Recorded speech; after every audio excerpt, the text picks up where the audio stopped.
What if the man you loved, the man you married, had a whole other life? I was picking out a coffin for my husband when a woman I'd never seen before showed up with 2 kids. They ran to his casket crying, "Daddy, wake up!" I thought it was a cruel mistake until she said something that made my heart stop. I'm his wife too. That was the day I learned the man I buried had 2 families, and we were both clueless.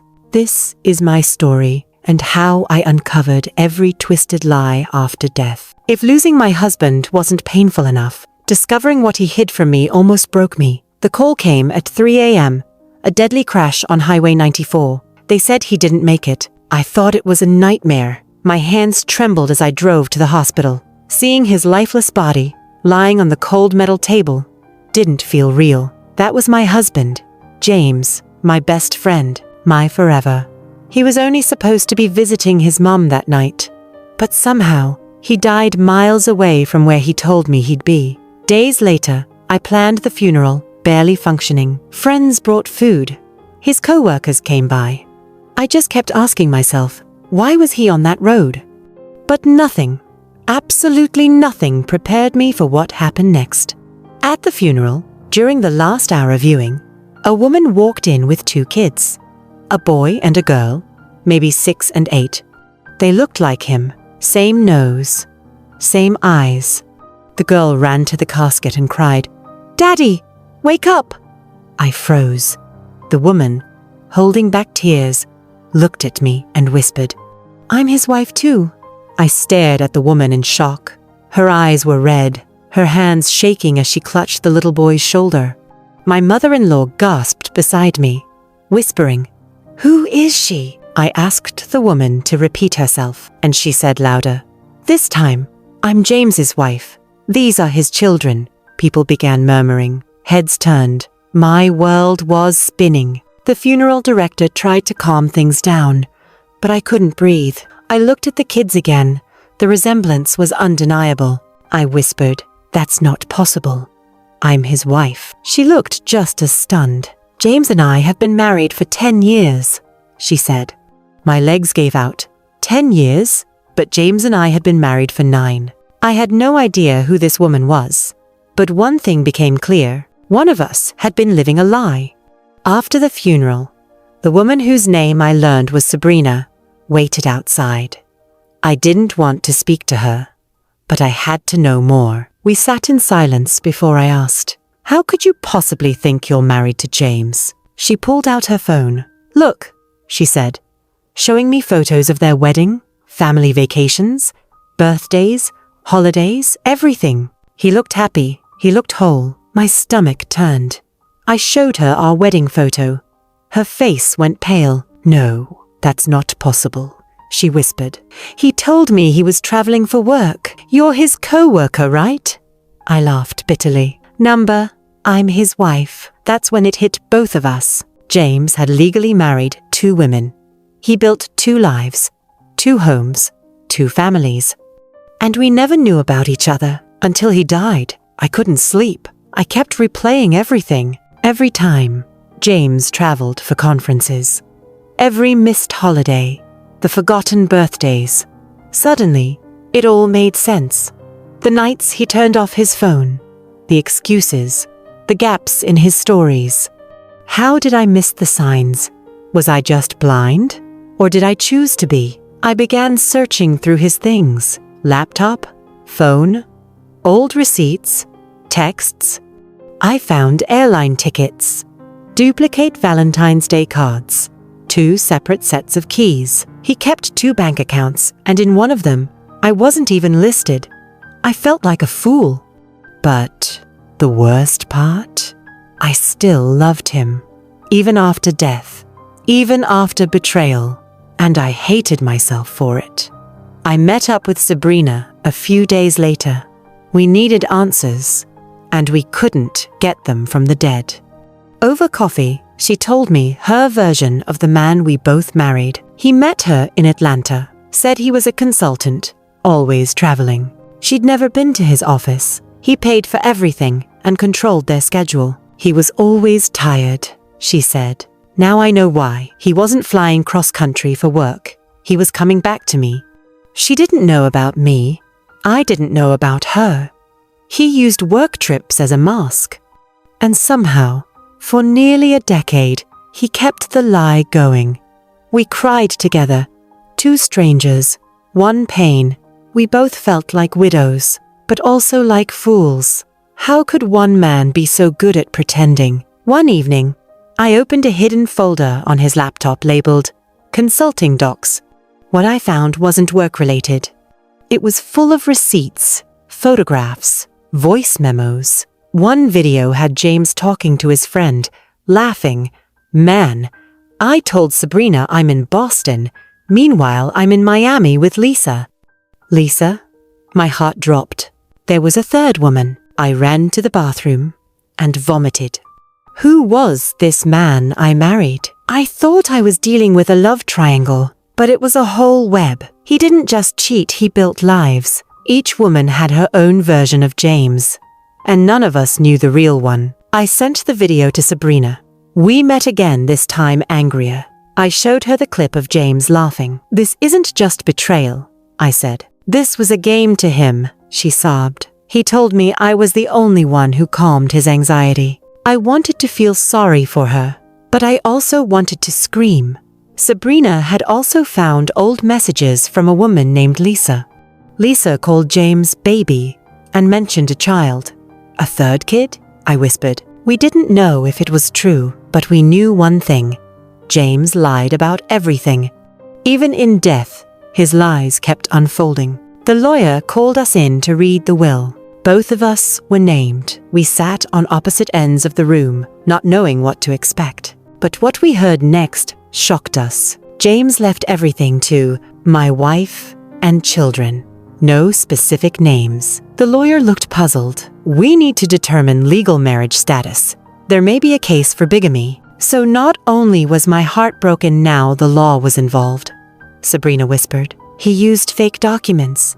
I think my marriage wasn't even real. The room spun again. Was I even his wife, legally?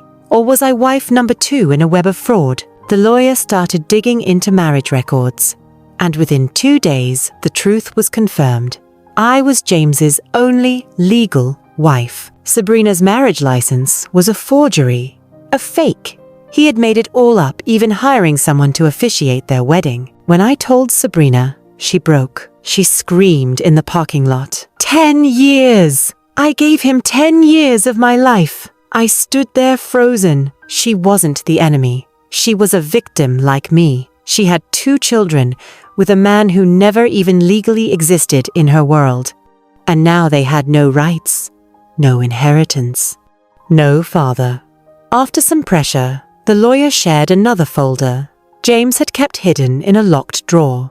Inside were 3 birth certificates. 2 matched Sabrina's kids.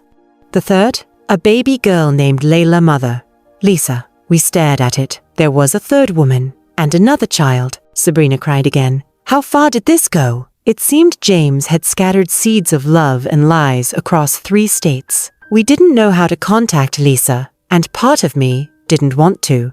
But another part, the rational part, knew we had to. These kids were all connected. They were siblings. And none of them knew the full truth about their father. It took a private investigator just 4 days to find her. Lisa lived in New Orleans. She was a single mom, raising a little girl. When we called her, she thought it was a prank. James died 3 weeks ago in a crash.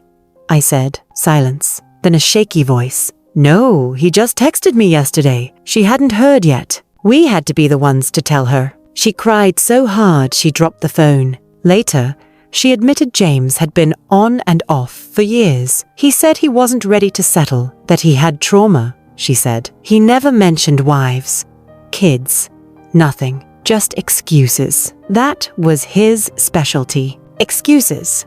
We decided to meet Lisa in person. 3 women, standing in the same coffee shop, each with a child tied to the same man. It was surreal. We exchanged stories, photos, dates, and slowly, a full timeline came together. James had juggled us for over a decade. He overlapped cities, covered tracks with fake conferences, switched phone numbers, and kept journals filled with lies. Lisa whispered, "He was charming. He always said, 'You're the only person who understands me.'" Sabrina and I nodded. We had heard the exact same thing. James didn't just cheat, he performed. Telling Sabrina's kids about their father's lies was the hardest moment of all. They were old enough to ask questions. Why didn't Daddy come home? Why was there another family? Was he pretending with us? Sabrina answered with a tear-streaked face. "Number, he loved you, but he made very bad choices. I watched from the sidelines." They cried,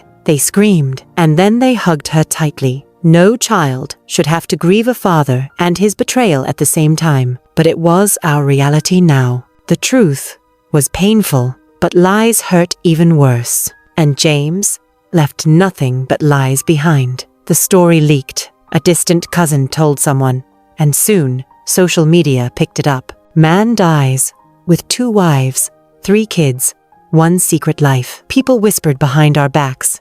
Friends disappeared. Some blamed me, others blamed Sabrina, but the blame belonged to one person only, and he was 6 feet under. The headlines made our pain worse. Lisa deleted her accounts. Sabrina started therapy. And me?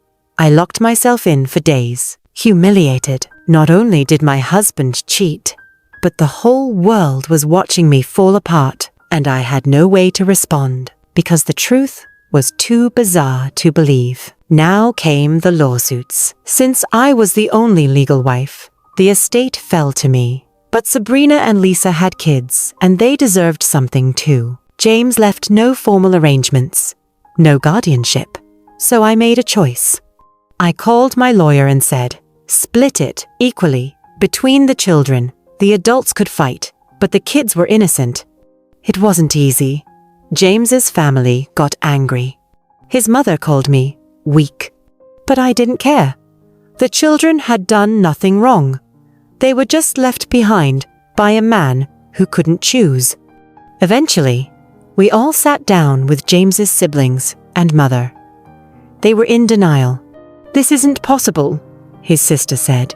I dropped photos on the table, video clips, birth certificates, proof, and silence filled the room.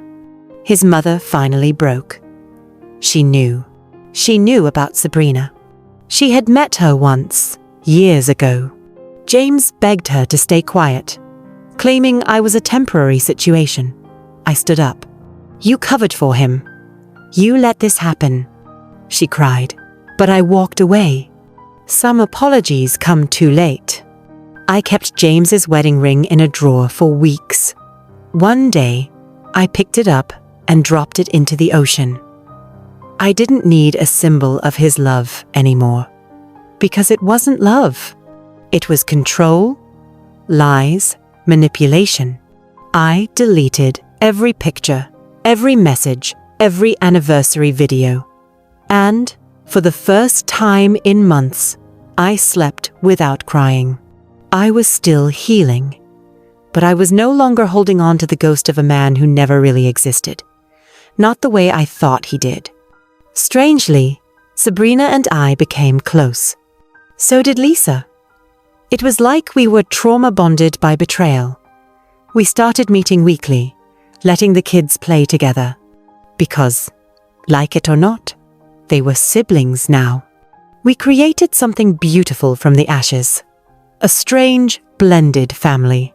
No titles, no expectations, just honesty. The one thing James never gave us. But we chose it for ourselves and for our children. Years passed. People stopped whispering. The story faded. But our children grew.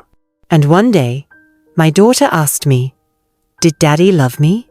I looked her in the eye and said, "Yes, but he didn't know how to be honest. And that hurt everyone." She nodded slowly. And that was enough. The truth didn't erase the pain, but it helped us understand it. And maybe, just maybe, break the cycle. If you told me years ago that I'd lose my husband and find 2 women who became like sisters, I would have laughed. But life doesn't follow a script. James lied. He cheated. He betrayed us all. But, in the end, he gave us something, without meaning to, each other. Grief turned into truth. Truth turned into healing, and healing turned into grace.